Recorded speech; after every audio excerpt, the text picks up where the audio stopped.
اشرف کی بعض عادتیں مجھے بھی پسند نہیں ہیں. جب اسے غصہ آتا ہے تو اس پر جنون طاری ہو جاتا ہے. میں نے اس کا تحریری بیان لیا اور جانے کی اجازت دے دی. وہ جاتے جاتے رکا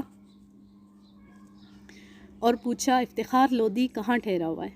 میں اس بارے میں کچھ نہیں جانتا، میں نے کہا. اور دیکھو اشرف کو ابھی کچھ نہ بتانا. وہ سر ہلاتا ہوا رخصت ہو گیا. اس کا چہرہ بتا رہا تھا کہ وہ بہت غصے میں تھا اور غالباً بھائی پر غصہ نکالنا چاہتا تھا. مجھے پہلی خبر یہ ملی کہ اشرف نے اپنے بڑے بھائی کو قتل اور اس کی بیوی کو زخمی کر دیا تھا. یہ واقعہ رات کے 2-2:30 بجے پیش آیا تھا. شور سن کر محلے کے لوگ جمع ہو گئے تھے جنہوں نے اشرف کو پکڑ کر خون آلود خنجر سمیت تھانے پہنچا دیا تھا اور اب وہ حوالات میں بند تھا. میں فوراً جائے وقوع پر پہنچا، ضابطے کی کارروائی مکمل کی، گواہوں کے بیانات قلم بند کیے اور لاش کو پوسٹ مارٹم کے لیے بھجوانے کے بعد واپس تھانے پہنچ گیا. اشرف ساری رات کا جاگا ہوا تھا اور نہایت شکستہ حالت میں تھا. میں نے اسے اپنے کمرے میں بلا کر کہا، بہن کو قتل کرنے کے بعد تمہارا دماغ ٹھکانے پر نہیں آیا تھا؟ وہ دائیں بائیں سر ہلاتے ہوئے بولا، اگر میں نے بہن کو قتل کیا ہوتا تو بھائی کو کبھی قتل نہ کرتا. اوئے، اس بات کا مطلب کیا ہے؟ مطلب یہ ہے جی کہ اگر میں نے زرینہ کو قتل کیا ہوتا تو بھابھی اور اس کے بھائی جمال دین کے الزام پر چپ رہتا اور ان کو بھی چپ رکھنے کی کوشش کرتا. مجھے غصہ اس بات پر آیا کہ ان لوگوں نے مجھ پر جھوٹا الزام لگایا. جھوٹا الزام؟ یہ ساری سازش اس کتے جمال دین کی ہے. وہ میرے ہاتھ سے بچ گیا، لیکن جائے گا کہاں؟ اگر میری ایک دن کے لیے بھی ضمانت ہو گئی تو میں اس کے ٹکڑے ٹکڑے کر دوں گا، پھر خود ہی آپ کے پاس حاضر ہو جاؤں گا. چودھری عابد کے قتل کی تفصیل کچھ یوں ہے کہ جب وہ گھر پہنچا تو اس وقت اشرف کا اپنی بھابھی اور اس کے بھائی جمال دین سے جھگڑا ہو رہا تھا. چودھری عابد بھی اس جھگڑے میں شریک ہو گیا اور اپنی بیوی اور سالے کی طرفداری کرنے لگا. بات لمبی ہوتی چلی گئی، یہاں تک کہ آدھی رات سے زیادہ گزر گئی. پھر جمال دین کے منہ سے کوئی ایسی بات نکل گئی جس سے اشرف کو طیش آ گیا. وہ اندر سے خنجر نکال لایا اور جمال دین پر حملہ آور ہوا. ولایت بیگم دونوں کے بیچ میں آ گئی اور زخمی ہو گئی. چودھری عابد بیوی کو زخمی ہوتے دیکھ کر بھائی پر چڑھ دوڑا اور بولا، بہن کو قتل کرنے کے بعد اب میری بیوی کو بھی قتل کرنا چاہتے ہو؟ یہ سن کر اشرف بالکل آپے سے باہر ہو گیا اور خنجر کے پے در پے وار کر کے بھائی کو ڈھیر کر دیا. جمال دین نے باہر نکل کر شور مچا دیا. لوگ گھروں سے نکل آئے اور اشرف کو قابو کر کے تھانے پہنچا دیا. میں نے اشرف سے کہا، تمہارے بھائی نے گزشتہ رات یہ بیان دیا تھا کہ زرینہ کی موت کے وقت وہ حویلی میں موجود نہیں تھا. تم کہتے ہو کہ تم نے زرینہ کو قتل نہیں کیا، تو پھر اس کو کس نے قتل کیا؟ قتل کس نے کرنا تھا؟ اس نے خودکشی کی تھی. خودکشی والی بات غلط ثابت ہو چکی ہے. اس بات کو غلط ثابت کرنے کے لیے ایک ہی دلیل کافی ہے. زرینہ کا قد 5 فٹ 2 انچ تھا. اگر وہ پیٹی پر رکھی ہوئی کرسی پر پنجوں کے بل کھڑی ہو کر ہاتھ بلند کرتی تو چھت کا شتیر اس کی پہنچ سے 1 فٹ دور ہوتا. کہنے کا مطلب یہ ہے کہ وہ شتیر پر رسی نہیں باندھ سکتی تھی. اس کے علاوہ ہمیں کمرے میں کوئی ایسی چیز نہیں ملی جو فاصلہ کم کرنے یا رسی شتیر کے اوپر سے گزارنے میں مددگار ثابت ہو سکتی. قد تو میرا بھی اتنا زیادہ نہیں ہے، صرف 5 فٹ 7 انچ ہے. قاتل کے قد کی کمی سے کوئی فرق نہیں پڑتا. میں نے کہا، ہو سکتا ہے کہ تم نے رسی کو شتیر کے اوپر سے گزارنے کے لیے کوئی چھڑی استعمال کی ہو جسے بعد میں باہر پھینک دیا ہو. وہ چند لمحے سر جھکائے کھڑا رہا، پھر اچانک اس نے ایک ایسی بات کہی جو غیر معمولی طور پر معقول تھی.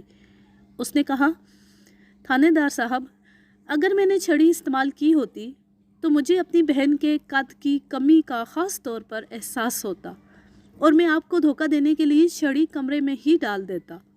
اگر زرینہ کو قتل کیا گیا ہے تو یہ کسی ایسے شخص کا کام ہے جس کا اپنا قد لمبا ہے، جسے اپنے قد کی لمبائی کی وجہ سے زرینہ کے چھوٹے قد کا خیال نہیں رہا.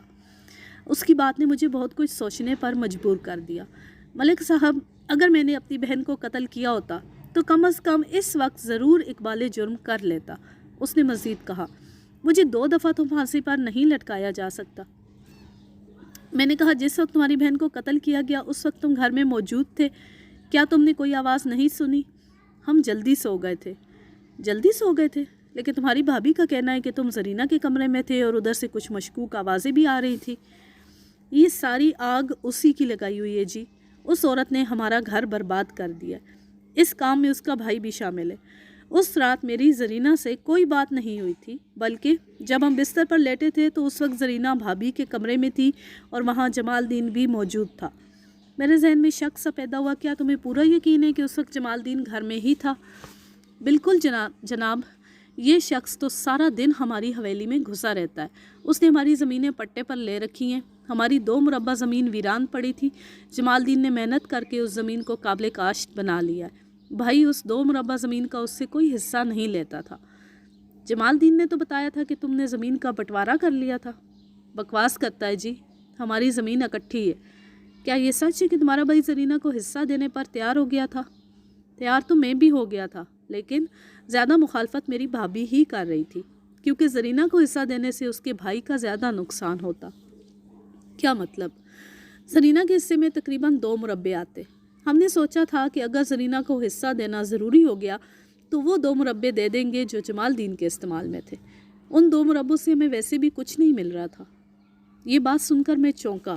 میں نے پوچھا، جمال الدین کا قد کتنا ہے؟ 6 فٹ سے 2-3 انچ زیادہ ہی ہوگا، اس نے جواب دیا۔ پھر چونک کر بولا، یقیناً یہی بات ہے، یہ سارا کیا دھرا جمال الدین کا ہے۔ جمال الدین بڑی مشکل سے ہاتھ آیا تھا۔ ہم نے پورے 5 روز تک اس کی تلاش میں چھاپے مارے، تب کہیں جا کر وہ ہمارے ہاتھ آیا۔ میں اسے پوچھ گچھ والے کمرے میں لے گیا اور دوستانہ انداز میں پوچھا، جمال الدین تم کہاں غائب ہو گئے تھے؟ میں جی چودھری اشرف کے ڈر سے چھپ گیا تھا، اس نے مجھے قتل کی دھمکی دی تھی۔ اشرف تو 5 روز سے حوالات میں بند ہے۔ اس نے میرے دوستانہ انداز کا غلط مطلب لیا، ہنس کر بولا، ملک صاحب آپ تو رات کو گھر جا کر سو جاتے ہیں، آپ کے کارندے حوالاتیوں سے رشوت لے کر انہیں 2-4 گھنٹے کی چھٹی بھی دے دیتے ہیں۔ حوالاتی رات کے 1 بجے باہر نکلا، ادھر ادھر گھوما پھرا اور 2 بجے پھر حوالات میں واپس۔ ابھی اس کی بات پوری بھی نہیں ہوئی تھی کہ میں نے اس کے منہ پر الٹے ہاتھ کا تھپڑ رسید کیا۔ وہ بلبلا اٹھا، میں مر گیا، ہائے میں مر گیا، ہائے ہائے ہائے۔ ملک صاحب یہ کیا کر رہے ہیں آپ؟ ہم پر الزام لگا رہے ہو؟ میں نے دوبارہ ہاتھ اٹھایا۔ میری توبہ جی، میرے بڑوں کی بھی توبہ، میں آئندہ ایسی بات منہ سے نہیں نکالوں گا۔ میں نے اسے گریبان سے پکڑ کر اپنی طرف کھینچا۔ زرینہ کو کس نے قتل کیا تھا؟ چودھری اشرف نے جی۔ تمہیں کیسے پتہ چلا؟ میری بہن نے بتایا تھا۔ تمہاری بہن کو کیسے پتہ چلا؟ آپ اس کا بیان سن چکے ہیں۔ جمال الدین، تم پر اور تمہاری بہن پر بہت برا وقت آ گیا۔